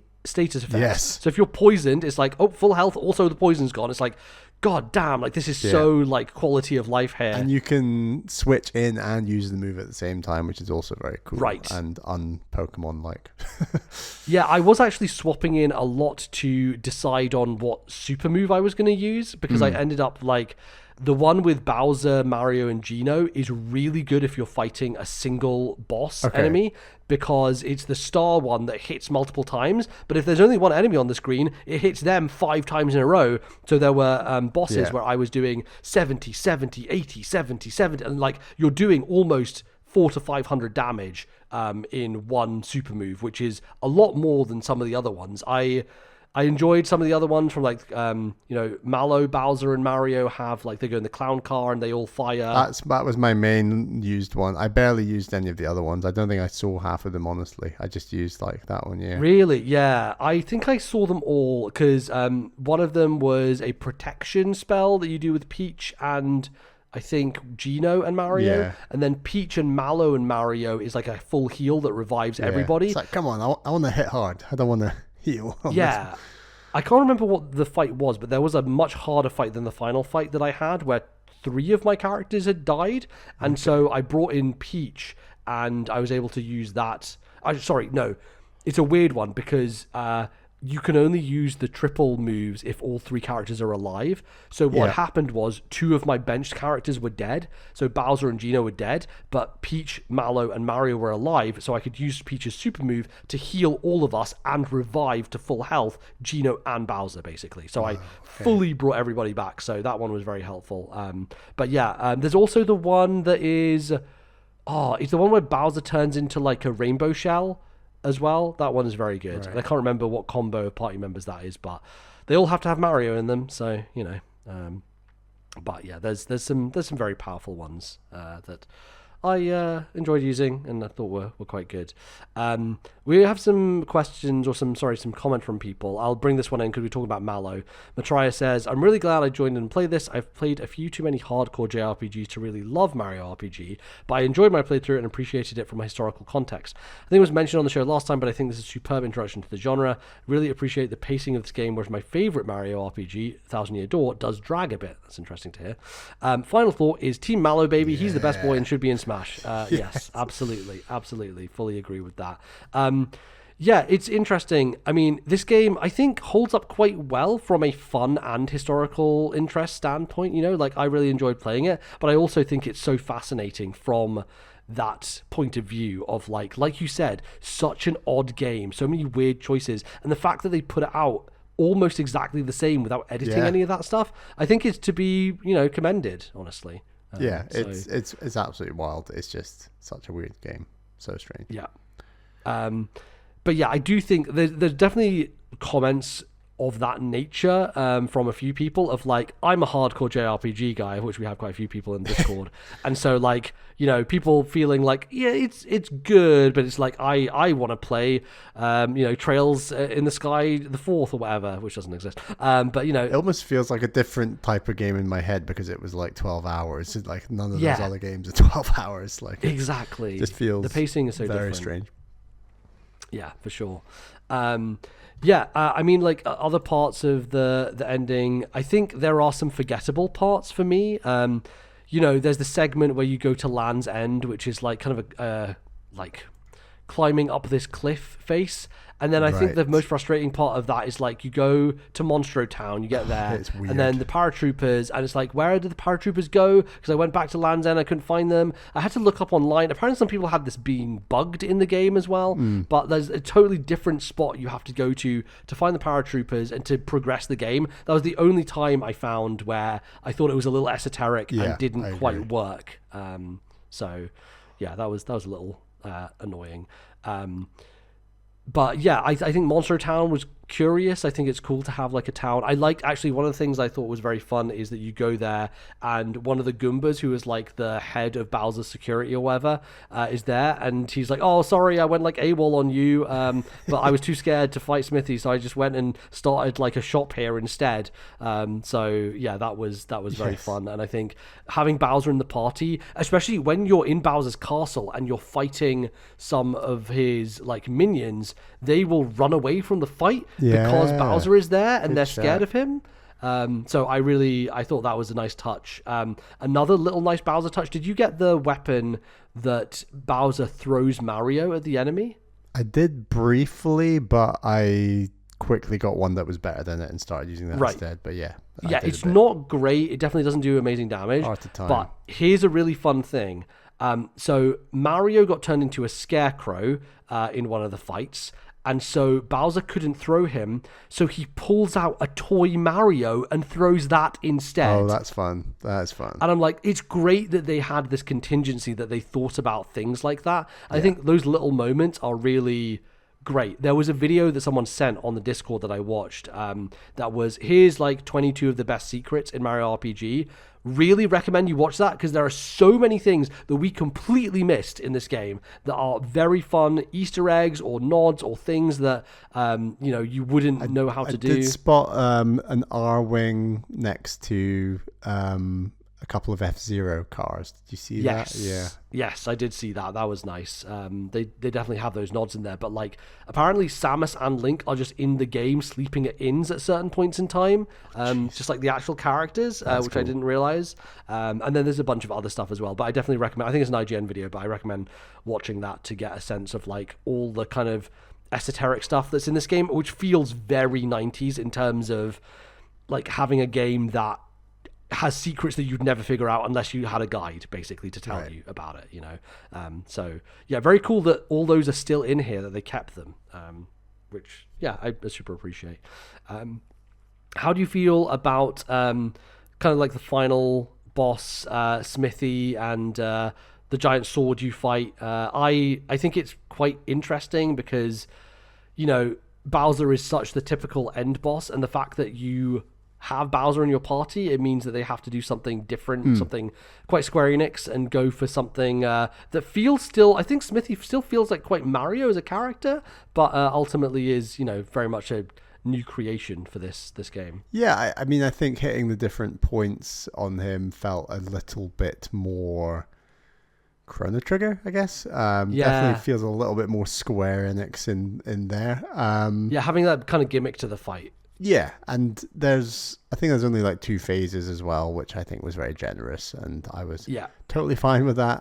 It was quite a long boss fight, and like I said, I had to keep using Peach to recover and reheal and this kind of thing. Right. But manageable. It was fine. It was good. I enjoyed it. Yeah, for sure. I'm looking through my screenshots. Birdo is in this game. Yes, You fight good Birdo at shout, one point in time. Which I was like, oh shit, it's Birdo. Birdo has showed up. I actually, as much as I didn't find the volcano area very inspiring, I did think that boss was fun, of like basically the Power Rangers, like yes, a group of like, I don't know what you call them, but like they are part of the weapon crew, but instead of being one guy, it is like 5 differently colored enemies, and they are so clearly Power Rangers analogs, to the point where you get to the boss and it looks like a fucking Megatron head that would have like assembled together. Power Rangers were a big deal when this game came out, like mid-90s. They were hot shit. And I think it's an interesting point to bring up, because I feel like 90s references, or at least pop culture references, feel so much more common in games of this era. Like the fact that Final Fantasy VI has Biggs and Wedge as named characters, right? Like they are not only nodding, like they're directly referencing a lot of games here. Like there's loads of Back to the Future references in Chrono Trigger. Like it's so curious that at this point in time, the brands hadn't been so established in their own universe and own worlds. And video games were such a new thing that people were like, oh yeah, I like this other pop culture thing. I'm just going to put a reference to this in this video game that I'm working on. It was a lot more monoculture then, perhaps, than we are now. Yes, like I think everything's broken up into a million pieces. But I think references would be harder to land now, perhaps, barring some exceptions. Yeah, absolutely. Great. Well, yeah, let's get some other thoughts from people. We were talking about Smithy, and Declan said, just finished the game, it's really great. The final boss remix might be one of my favorite video game tracks of all time. I didn't expect it to be so good. I encourage everyone to do the secret super boss, as it's a lot of fun and the perfect level of challenge. I feel easier than the Super Nintendo fight, but I might just not be as dumb anymore. I did not go after this, so this is one of those things that you kind of have to do some esoteric nonsense to access. Of course. How else would you access a final secret boss? But yeah. But the final secret boss is very cool because it's basically a Final Fantasy boss, right? It's like this giant purple guy in the sky, and he's all like pixelated and like mega. Apparently in the remake, they have that fight, but then they also did a remade fight where he is a fully 3D model version of that original pixel guy. So you fight the pixel guy in the remake, and then you fight like a super juiced up version of him afterwards, which I appreciate. And it's one of those things of like, I don't think we ever do that thing of going after super bosses or like post game not in these RPG. Types of games, no. Yeah, I kind of feel like that's the bow on it. I finished it. I'm done. But I don't recall the music for that fight. Maybe I'm just going crazy, but I was listening the whole time and had it on for the final fight. But yeah, maybe I'll have to go back and listen to that, because I actually, we didn't really talk much about the music last time, but I really think like the battle music in this game, like a lot of the area themes, I think it's pretty solid stuff from Square, and obviously you expect high bar from them from soundtrack, generally speaking, but I think they do a really good job of distilling a Mario feeling into a game that is so non-Mario and not made by I think it genuinely sounds like Mario blended with Final Fantasy often. Like it's got that quirky little hop to it that you might say. I don't know, just there's something about it. Real earworms that were just stuck in my head while I was playing this game. I can't say I can remember them right now, but at the time it was like, oh yeah, constantly. Yes, for sure. Just someone else asked about this as well. Elroy said, I'd be curious to know whether either of you fellas had the motivation post-credits to keep playing the game. Did you fight the secret boss or any of the boss refights? We're just not made of sterner stuff is the problem. I didn't know that you could refight the bosses. That's interesting. I wonder if that's the thing they added for the remake as well. But yeah, I wonder if that gives you extra stuff also. Cool. We also have some final thoughts on the game. So Declan said, so what's the verdict on a fast-paced, bite-sized RPG? While I personally really love the game and I always look for smaller games, I can't help but feel that when I want to play an RPG, I want something I can really sink my teeth into. All good for us. I'm happy with it. Sign me up. Yeah.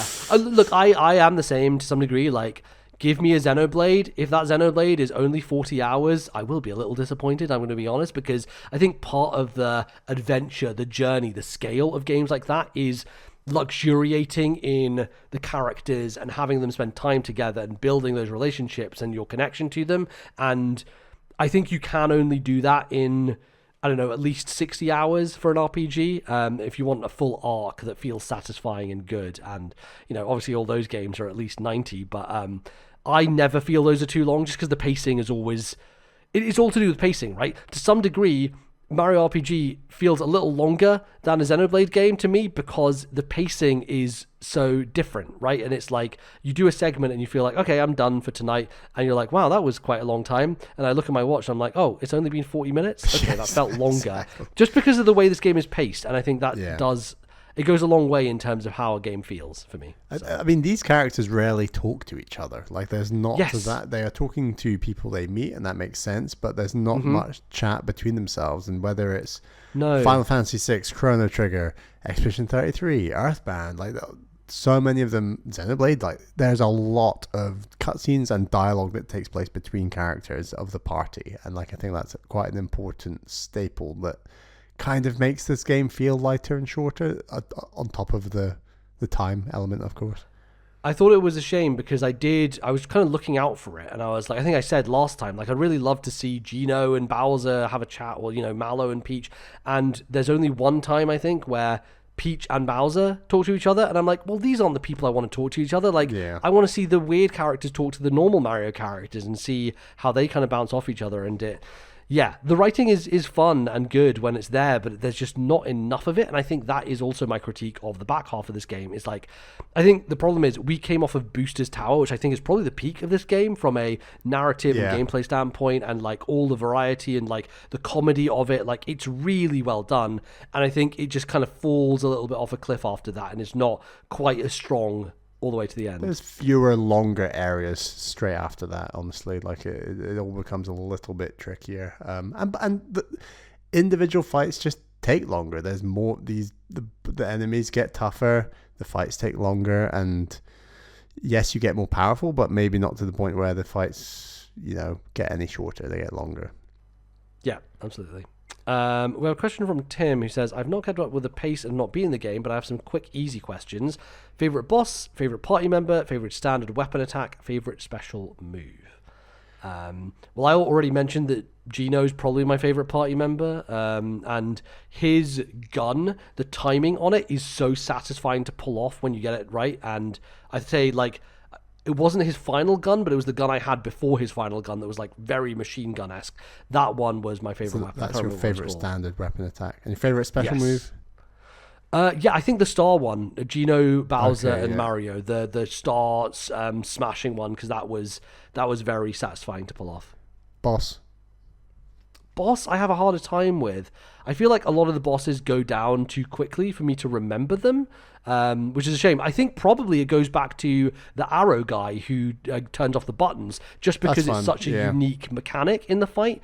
And I thought that was clever. And you do refight him, like I said, in the weapon factory. But I think that is a one where I really had to think a bit more tactically about swapping party members in and out of, like, well, okay, I can't use my regular attack, so Bowser and Gino come away. I'm going to bring in Peach and Mallow to do magic stuff instead, right? So I thought that was a good one that made me think a little bit more than most of the others where I'm just smashing the button and hitting people for the most part.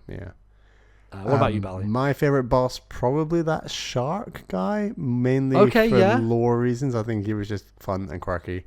Favorite party member, Mallow. Like, just all those special moves became quite clutch by the end of the game. Did you ever get the timing down on his electricity stuff? No. I did not.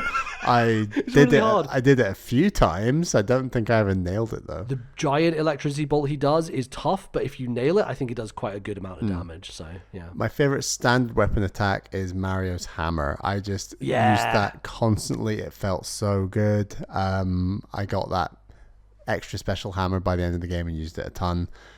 Favorite special move is probably just the standard Mario Mallow and Bowser clown car. The clown car elemental attack. Yeah, I use that all the time. That's my go-to. Nice. Yeah, I think there's definitely like people will warm to different characters here, and I think it's nice that you have enough variety within the party. I would have liked a bit more of a magic focus, but maybe that's because I just lent into physical because it's so much easier to keep up with that. And you basically have one magic user and one healer, and the other three are all kind of similar, and I think that's a little bit of a shame. What did you think about having 5 party members? You were predicting like a Luigi or Yoshi to come on the scene. Yeah, it would have been nice, I think. And I think that also lends to the back half feeling less exciting, is there is no one new being introduced. And so it feels like we're just going through areas to like fight bosses and get stars as opposed to introducing new narrative elements. So that must be your hang up with the whole turn-based RPG thing on the whole, like you prefer the first half and then the second half, back half. Yeah, to some degree. Although like Final Fantasy VI, you do get lots of other party members, but I think the problem is none of them have narrative relevance because they're so optional. Because it becomes an open world adventure at that point. It's like, okay, I got the Yeti, but like there's nothing tied up with his narrative. He's just now in the party and I can use a Yeti, I guess. Yeah, you do have Realm and what's his name? Strago and Realm. You have like the old guy and like the young magic user, like you get them and they have a bit of story in 6 as well.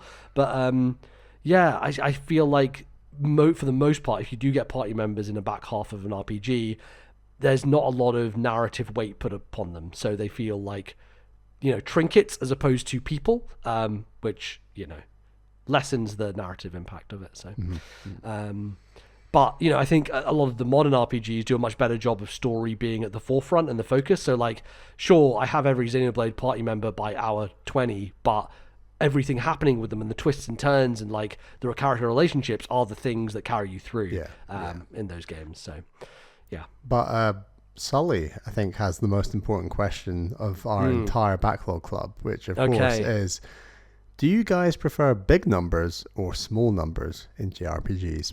I am a big number boy. Look, you can try and do the small number thing. It's all good. It's more understandable. I just like seeing giant numbers on the screen. And, you know, sometimes it gets confusing. Sometimes it gets messy. But if you do... Okay, Xenoblade 2, you can build up these fucking crazy combos, like do this and chain into this and this, and you build it up, and then you pull off a move that does 3 million damage, and you're like, that's when you take screenshots. If I go back to my Switch 1 and look at my screenshots of Xenoblade 2, I bet you that at least 50% of those screenshots are just a giant number on the screen that says 1.5 million or whatever, you know? Like, every time I got a bigger number, I was like, yes, I've destroyed this game. I understand it from the inside out. It's very satisfying.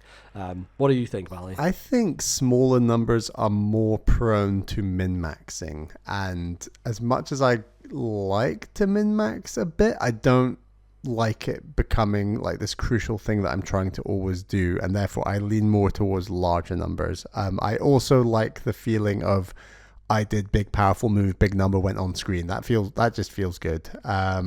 Smaller numbers, I would say a game like Sea of Stars is very small numbers, and I did really enjoy that, as well as like Paper Mario and obviously Mario RPG, very small numbers. So like I get the benefit of small numbers, but I do like big number do big thing. So yeah. Expedition 33, also a game with big numbers. Yes, it feels very good when you're countering, when you're doing big moves. You want that, the sound design, the impact, you know, you want all that to be a big number with your big move. Yeah, makes you feel important and special. Yeah, exactly. So, why else would we play RPGs? Why else? Come on. Great. Well, unless you have anything else, Bally, I think that's a good wrap on Super Mario RPG. It's been a really fun game. Like, just I stand by. It's just really weird, and I'm very impressed Nintendo did a remake of this game, and I'm really glad that we held off playing it when it came out and then played it as part of this Backlog Club with the community, bringing in comments. It's been a really nice time. So nice to do this again for like the first time in Bally Jr.'s life. Like it's been a while. We've taken so long. He's already playing Donkey Kong Bonanza. It's been so long. God. So. An expert in the space. I think the last thing is this a play, Bally? Because when you finish the game, they're all standing on stage waving at you. Every time you level up, you're on a stage as well. You have a spotlight on you.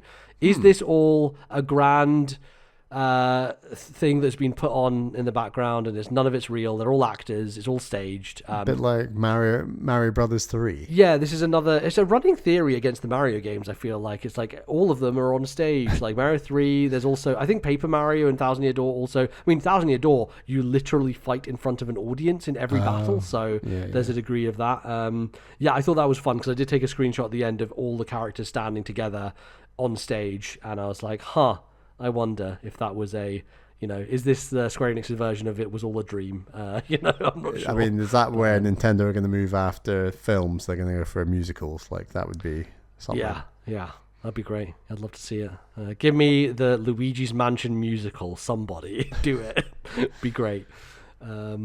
Lovely. Well, that is going to do us. In terms of the future of Backlog Club, Bally, we've had a bit of a chat about it, of like what we want to do. We will be doing more. I think this format works nicely.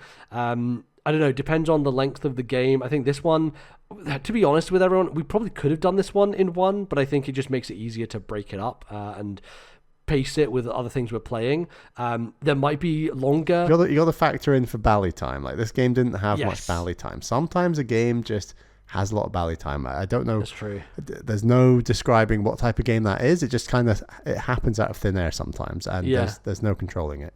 There's no controlling it, so we've got to be careful here. But I don't know, if it's another big RPG that's 30 or 40 hours, we'd probably break it up over 3 episodes as opposed to 2, I would say. We'll pace it out and figure out what makes the most sense. And then some of them will be super short and we can do probably in one. So I think we'll just make a balance and a call based on what the game is and how much there is to it and how much time it takes us, basically. So that's the plan. But but we really want people's suggestions is what we need, because we're going to make a document with some ideas of our own, list a lot of games, and these games we're going to list are going to be games that we're going to not play in case they get included in the Backlog Club. So but we want everyone's suggestions. So over in the channel on Discord, it's called Backlog Club. We want all your suggested games. Preferably things that are on Nintendo Switch Online would be nice, because then everyone can access those pretty easily. And we will bring it back later in the year. And of course, we will do a Patreon poll with the final 3 games, 4 games. We'll see. Yeah, we usually do 3 nominees. 3 nominees, and then all patrons can have a vote on what game we will all be playing together. Yeah, that'll be great. A couple that I've not played because I thought they would be in a Backlog Club one day. Golden Sun is the number one with the bullet Bally. Okay. I've got to play Golden Sun at some point. And then the other one is Sin and Punishment. I've been meaning to play Sin and Punishment for years. Yeah, okay, yeah. But that's a good candidate for like a single episode Backlog Club because it's not super long as a game. So there's definitely variety that we can pop in there. But yeah, there's a couple of ideas. But if you have other ideas, please let us know, and we'll put something together for a poll at some point soon. So keep an eye out. Preferably games we've not played before, but we could always break that rule depending on. Yeah, I think it might be nice at some point to like revisit something. Definitely, and do like a deep dive on nostalgia, and like I think that almost could be its own thing that's not Backlog Club, that's more like, I don't know, retro revisit, something different where you kind of like return to, like, I think it would be very fun for us to do a Wind Waker focused episode that goes deep on that game and replaying it and all that sort of stuff, so talking about stories of when we were growing up and printing off game facts guides. Oh my god, pages upon pages and highlighters. So many pages. To get through some of the simplest dungeon design in Zelda. It's so funny looking back on that, and it's like, wow, we were dumb. We were idiots. It's almost like we just weren't confident. Like, I think if we just thrown ourselves into it, I'm sure we could have done it. And like looking back, it's like, oh my God. I mean, I am super excited to play Zelda with Bally Jr. I think that's going to be another level of adventure and discovery and puzzles and this kind of thing. Like there's a lot to play. Yeah. So yeah, please let us know. We'll continue to do some more Backlog clubs, which will be great fun. Of course, you can find us in various places on the internet. You can find us on Spotify and Stitcher. You can download us wherever good podcasts are in fact sold. And you can support the show by going to patreon.com/ThisNintendoLife. As Bally mentioned, you can vote in our upcoming polls for Backlog Clubs by becoming a patron, but you can also get a bunch of other stuff like bonus episodes. And Bally would like to thank some of our patrons. Yes, thank you to our $10 tier plus patrons. They are Selvin C, Zach S, Thomas, Matthew, Albert, Wicked Gamer UK, Alan, Orange Thunder, Nintendo Man, Turtle, and Ali T. Thank you all for your $10 tier plus support, and thank you also to all of our other patrons. We really appreciate the support you give the show. What's Ali T up to? I don't know what Ali T's up to. I just want to say that a number of times that you've almost said plush instead of plus patrons. I feel like we should send them all luxury pillows so that they become plush patrons instead. Yeah. Ali T, I don't know. My last update from looking at him was that he was playing. I think he bought a Nintendo game that Metro Prime 4. He was playing Metro Prime 4. Oh, yeah, he was. He was saying he was going through that slowly. And then he messaged us being like, wow, you guys are like, this game sucks. And you're like, actually, it's an 8 out of 10. And we're like, oh, okay. Well, maybe he saw through... this is what podcasting is, Bally. It's saying everything's terrible. Actually, the game's good. I like it. It's all about expectations. It's about expectations, yeah. Great. You can obviously find us on the internet in various places. I'm on Blue Sky at NBZ. Where can they find you, Bally? I'm on Blue Sky at Ballyman91. That's BALLYMAN 91. Great. And you can also find the podcast on there at TNL Podcast if you would so like to. I think that's everything. You can email us, of course. Lots of people post on Discord for the Backlog Club, which is generally where we're kind of collecting comments for that. But if you'd like to send a regular email to the show, you can send it to our email address that Bally will tell you right now. Please email ThisNintendoLife at gmail.com. That is ThisNintendoLife at gmail.com. Great. You can also find us on YouTube if you prefer there. And all the links to this are on our Blue Sky as well. So, yeah, good stuff. Join the Discord, all that fun stuff. That is going to, however, do us for this episode. Thanks, everybody, for listening. And, yeah, we'll be back in a couple of weeks' time with some more podcasting and Nintendo stuff. And until then, see you soon. Bye-bye.